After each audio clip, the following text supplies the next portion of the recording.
হোৱাটো হৈছে এই যে ৰায়মানা সেইফালৰ পৰা আমি মানুহ কৈছে যে এনেকৈ আহিছে, কিন্তু আমাৰ এই 2 নং পাণবাৰী গাঁৱত হাতীখন সোমালে।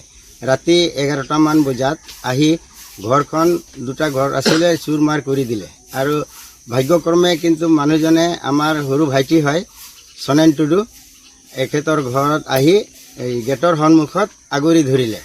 ধৰাৰ পিছত মানুহবিলাকে পিছত জাগি উঠাৰ পিছত কেনেকৈ পলাব উপায় নোহোৱাৰ কাৰণে এই ঘৰৰ ভিতৰতে এটা কোণাত জমা হৈ থাকিলে।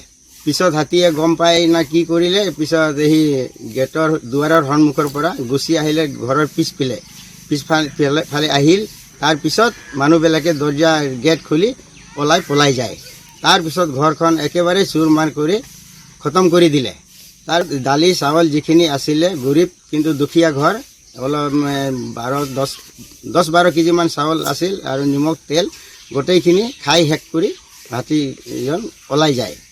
এতিয়া চৰকাৰৰ ফালৰ পৰা যদি অলপ সহায় কৰিব পাৰিলে ভাল হয়, সেইকাৰণে আমি এইখিনি সহায় কৰিলে ভাল হয়। আৰু যদি নকৰিলে তো বহুত অসুবিধাত এতিয়া আছে, বৰষুণ বতৰৰ দিন, এতিয়া ঘৰ চৰ নাই, বেচাৰা একো নাই।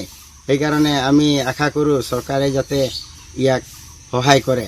ৰাতিটো এই আমাৰ দক্ষিণ পিনে গৈছে, কিন্তু ওলাই যায়। সেইখিনি সময়ত বহুতে আমি হাল্লা কৰিলোঁ, হাল্লা কৰাৰ পিছত কিন্তু এই লাহে লাহে গুচি যায়, কিন্তু নপলায়। হাতীটো বহুত ডাঙৰ, তাৰ পেটৰ তলেদি মানুহ এনেই থিয় হৈ ওলাই যাব পাৰে, ইমান ডাঙৰ। 11টা ৰাতি 11টা বজাত 11টা কেইমিনিট বা আছিলে, কিন্তু 11টা বাজিছে, এইটো সঁচা কথা। আমি এতিয়া আশা কৰোঁ চৰকাৰৰ ফালৰ পৰা যাতে সহায় দিয়ে, ঘৰখন যাতে বনাই দিয়ে আৰু ব্যৱস্থা যাতে কৰি দিয়ে। এতিয়া বৰ্তমানৰ কাৰণে আমি গাঁওবুঢ়াসকল বা কিছুমান মানুহে, ওচৰ চুবুৰীয়াৰ মানুহে দালি চাউল আমি আধা কেজি, 2 কেজি, 3 কেজি এনেকৈ আমি এতিয়া চাউল দি আছোঁ।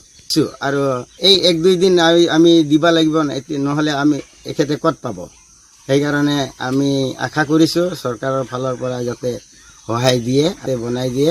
যেনেকৈ এটা ঘৰ বনাব গ'লে এতিয়া 3 টিন লাগিব, খুঁটি লাগিব, গোটেইখিনি ভাঙি চুৰমাৰ কৰি দিছে। ফেমিলিটো এতিয়া কামলা কৰে, মজুৰি কৰে। 2টা ঘৰ 2টাই আছিলে, 2টা ঘৰ, এটা ৰন্ধা ঘৰ আৰু এটা থকা ঘৰ। 2টা ঘৰে মানে চুৰমাৰ কৰি দিছে, বুঢ়া কৰি দিছে একেবাৰে। নাই মানুহ আছিল আৰু গোটেই পৰিয়াল 5জন, নিজে স্বামী স্ত্ৰী 2জন আৰু ছোৱালী 1জন, ল'ৰা 2জন। এই ঘৰৰ গাঁওখনৰ 2 নং পাণবাৰী, আৰু এই ভাইটিৰ নাম হ'ল সনেন টুডু। বন বিভাগ বৰ্তমান এতিয়াক লৈ আমি দিয়া নাই, এতিয়া আমি দিব বিচাৰিছোঁ। এতিয়া যাম, অলপ পিছত খবৰ দিম। এতিয়া কি লাগে আমিতো সিমানখিনি নাজানো, তথাপিও তাতে গৈ পেলাই আমি সুধিম এতিয়া এপ্লিকেশ্যন দৰখাস্ত লাগিব নে নালাগে, নে কি হিচাপত, এতিয়া চাম্ফানৰ পৰা লাগিব না চেণ্ট্ৰেলৰ পৰা লাগিব, তাতে গৈ কিনে আমি খবৰ লৈ কামটো কৰিব বিচাৰিছোঁ।